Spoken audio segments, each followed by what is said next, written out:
Tanterahana eto amin'ny fokontanytsiadana ny hetsika ara-pahasalamana izay tanterahany eo anivon'ny kominina Tananarivo renivohitra mitondra farazavana ny lehibe amin'ny fokontany eto amin'ny kominina Tsiadana. Mikasika izay fizaham-pahasalamana amin'ny ampon'izay dia raha miasa amin'ny commune urbaine, dia raha miasa amin'ny Bemasy, eo koa ny RTL moa zany mpanohana, eo ny fokontany Tsiadana. Dia makasitraka tokoa amin'ny hetsika izao satria matsiaro afa-po le vahoaka amin'ny resaka fizaham-pahasalamana. Izy io moa zany marina fa maimaimpona daholo ny fizaham-pahasalamana ao ahitana karazana aretina maro. Izany hoe ny fokontany Tsiadana zany dia rehefa resaka mahasoa ny vahoaka dia vonona foana ifanampy amin'ny vahoaka amin'izay vita sy olona afaka hiara asa aminay dia vonona foana izay amin'ny fanasoavana vahoaka. Misy ihany koa ny fanazavana fanampiny entin'ireo tompon'andraikitra avy eo amin'ny kominina Antananarivo renivohitra mahakasika ity fizaham-pahasalamana amin'ny tetivohitra ity. Zany hoe ty hetsika hitantsika ty natao hoe santé proximité, fahasalamana manatona vahoaka. Ny politika izay apetraka ny commune urbaine Tananarivo izay tarihan'ny président délégation manokana ny tanàna Tananarivo petraka tsara mihitsy hoe ampanatonina vahoaka ny fahasalamana satria anisan'ny tena zavatra manandanja maha-olombelona antsika ny fahasalamana. Zany hoe raha hitaritsika ely ny resaka tsy hoe vao androany io fa efa ezaka napetraka ny commune hatramin'izay ny fahasalamana manatona vahoaka, zany hoe manon ny asa zany atsika amin'izao.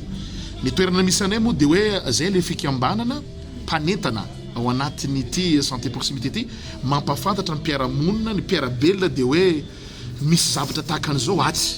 Zay zany mpanentana toerana misy anay. Ka eto tiako milaza amintsika rehetra ity hetsika ty dia mitety ny arrondissement rehetra ato anatin'ny tanàna na Tananarivo. Tsika zao aty amin'ny deuxième, miala veto zao dia mifindrana amin'ny troisième, mifindrany amin'ny quatrième dia tahaka an'izay ihany mihodina. Marihana fa tsy voazao no nitanterahana ity fizaham-pahasalamana amin'ny tetivohitra ity fefatraminy ny androny ben'ny tanàna teo aloha ary tohizany izao délégation spéciale izao. Nisy ben'ny tanàna teo taloha dia efa nanao an'io. Zao moa zany dia tsy hoe le ben'ny tanàna fa tohitsika zao dia président délégation spéciale ny tanàna Tananarivo mitohy indray ny asa. Zany hoe fa hetsika efa nataon'ny commune urbaine Tananarivo hatramin'izay io. Raha izay makasika an'izay dia olona tahaka ny ahoana no mananjoa hisitraka ity fizaham-pahasalamana maimaimpona ataon'ny commune urbaine Tananarivo ity. Tsy mifidy saranga io. Rehefa ny olona eto Antananarivo afaka misitraka an'io, afaka manatona eto ary tsy hoe manontany hoe avaiza anao na mety laza anao hoe avy atsimon-drano tsisy an'izany eto. Fa rehefa tonga eto anao dia jerevan'ny dokotera anao dia najereva satria mpiarabelona no jerevana eto. Mety karazana aretina inona avokoa ary no jerena eto, diabeta, tosi-dra miakatra sisisy. Karazana ny aretina rehetra zany jerevana eto satria misy dokotera eto amin'ny ankapobeny. Dia tena mitenanao fa eto misy mijery maso, misy spécialiste mihitsy tonga eto resaka maso mijery, resaka maso, misy resaka diabeta, misy resaka le tenenanao teo resaka tosi-dra, karazana ny aretina rehetra tompoko dia mandalo eto.